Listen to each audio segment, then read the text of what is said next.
So Jim, something I really wanted to ask you about because I think it probably ties in to your book sold out and some of the supply chain issues. And that is, I wanted to ask your take on artificial intelligence, especially this generative AI that the whole world is paying attention to all of a sudden, based on the release of OpenAI's ChatGPT. I've been playing with it. It's about a month old. It went from 0 to 1 million users in 5 days, faster than pretty much any other piece of tech that we've seen in the last couple decades. It's fascinating to see what it can do. We're actually looking into it, maybe even going to make some investments in it through our investment club. I'm curious what you see. Also, there's all sorts of other AI that probably affects the supply chain behind the scenes that us as consumers, we don't see. But what's Jim Rickards' take on AI? Well, I'm actually associated with an AI institute at the University of Florida through one of my companies and some mutual friends. University of Florida, yeah, it's a great state university, but what people don't realize, everyone's like, well, if it's not Harvard or MIT, why would I care? But these, the big state universities, I mean, Governor DeSantis just gave them $100 million and said, hey, knock yourself out. We want to make Gainesville, Florida, which is where the University of Florida is located, into basically the Silicon Valley of AI. So when we say Silicon Valley, everyone, San Jose and Cupertino and that whole South Bay area.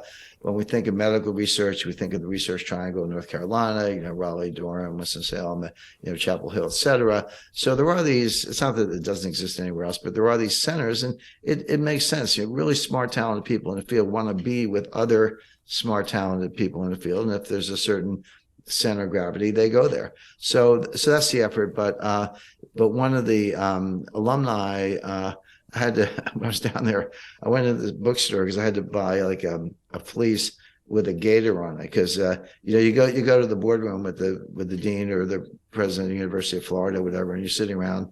You're a presenter, but you got 4 or 5 alumni there. And when it's your turn to speak, they say, "Go Gators," and then they proceed with whatever slideshow or deck. I haven't quite got the hang of that, but it's always "Go Gators." So I bought a fleece with a gator on it, just kind of get with the program. But one of their alumni major benefactors is the co-founder of NVIDIA, and he has given them as a gift. I believe it was 12 or more of the absolute top line NVIDIA processors. These are the things you use for Bitcoin mining and things like that. And they've got the 23rd or so fastest computer in the world, but over half of those are the computers that faster in government agencies. So to talk about something that's not a government agency, although it is a state university, it's like the 4th or 5th fastest computer in the world. So my team had access to it for our research.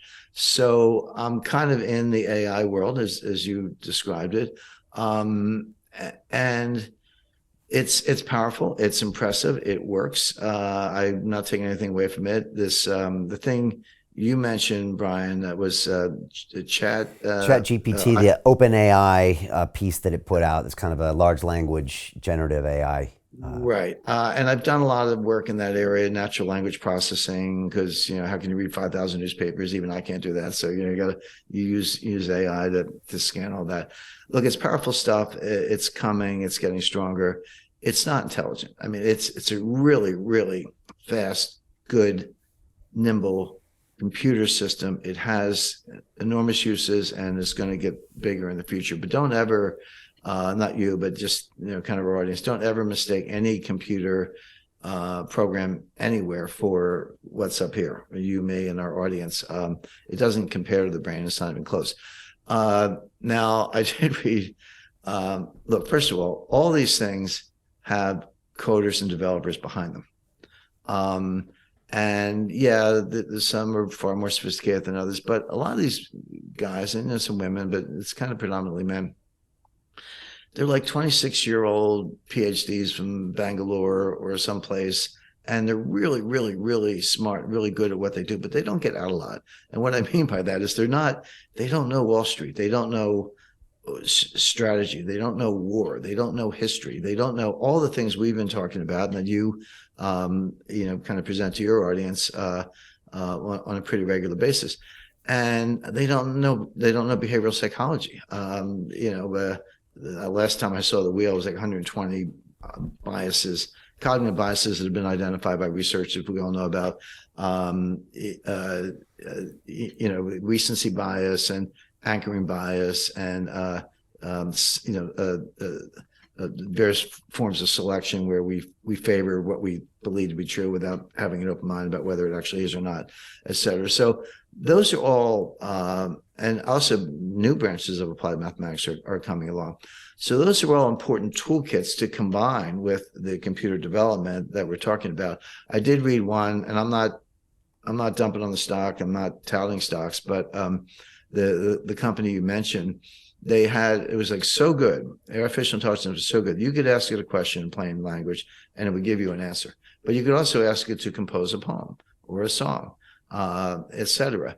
And so what the researcher did was, could you compose a list of the good qualities of Donald Trump? And the computer came back and said, I cannot do that because we are programmed to avoid hate, violence, and racism, and Trump's an example of that, so I'm not going to answer your question. And then you say, could you compose a list of the good qualities of Joe Biden? It'll give you a list. You run out of paper kind of printing it out. I mean, you can look this up. This is a real experiment. And then so then could you compose a poem? It was like some poem to Joe Biden, or Barack Obama, you name it. And could you compose a poem about Trump? And it did, but it was like, he's the nastiest guy under the sky, whatever. So the point is, good, high speed, sophisticated, cutting. I don't doubt that. And maybe it does have a $30 billion valuation or whatever number they're throwing around. I don't doubt that either. But it doesn't work. I mean, it's because it has these embedded viruses. Again, I always come back to and I'm picking on India, and that's not exactly fair, but it's the 26, 27-year-old developer from Bangalore, or Pakistan or someplace, who does what he's told. And when we look at the Twitter files, we look at how we knew the biases were there. We knew that, but to actually prove it, to actually open the curtain and see what was said between the FBI and Twitter and the CIA and Twitter and the White House, and not just, hey, would you take a look at this? It's like, no, ordering them, get this guy, shut him down now, close out the YouTube account, which, et cetera, and extensive. This is going to be pouring out for months, and thank goodness Elon Musk cares more about the First Amendment and free speech than he does about $200 billion. By the way, I'll make a comment. This is pure speculation. I can't prove this, and I'll just preface it by saying this is speculation. I was kind of a bear on Tesla. It's like, why are you going to pay a premium? Volkswagen has EVs, Audi has EVs, General Motors has gone all EV.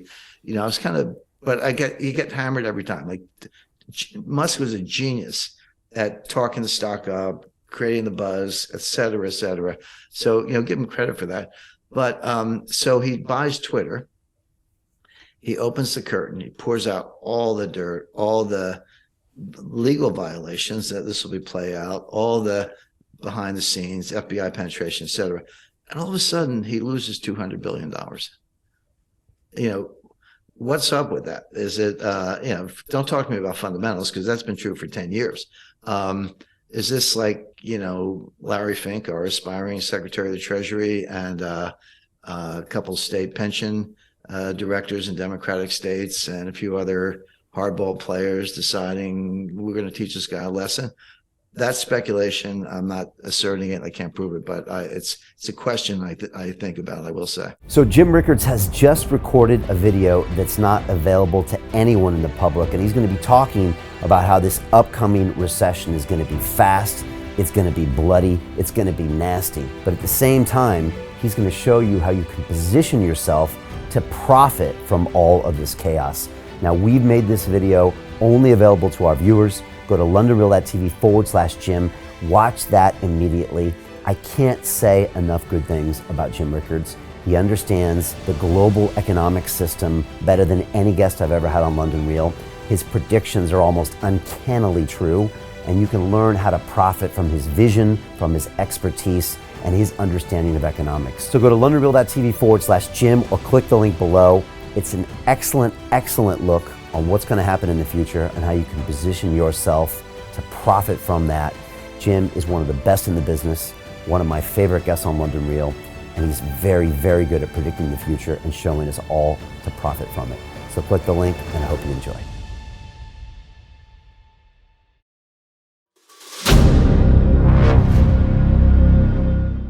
I'm looking for partners, collaborators, colleagues who want to join forces with me around the globe and create real value, generational wealth, and financial freedom for everyone else around the world.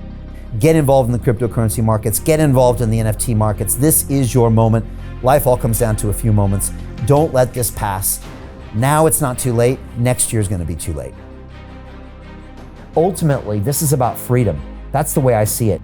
This is about giving power back to the people and enabling billions of people worldwide to use the financial markets to improve their lives and those of their friends and their families and their communities.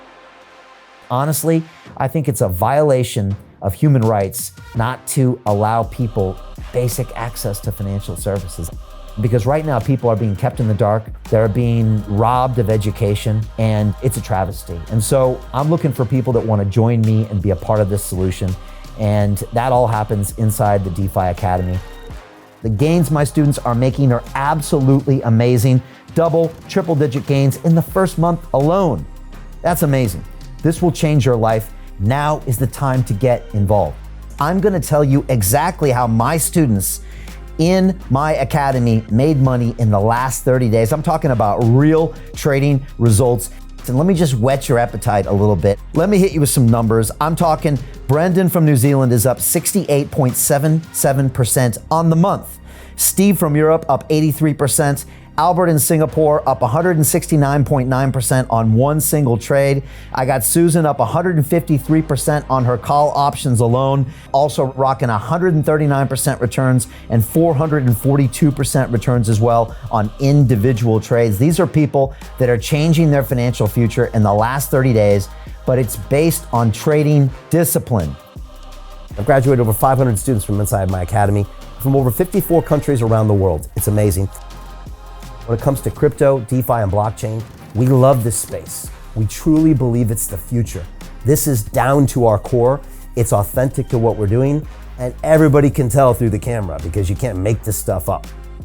If you're watching me now, wherever you are, I implore you, take 60 seconds right now and join my academy. Apply today. Now you've got a chance. Life all comes down to a few moments. What are you gonna do?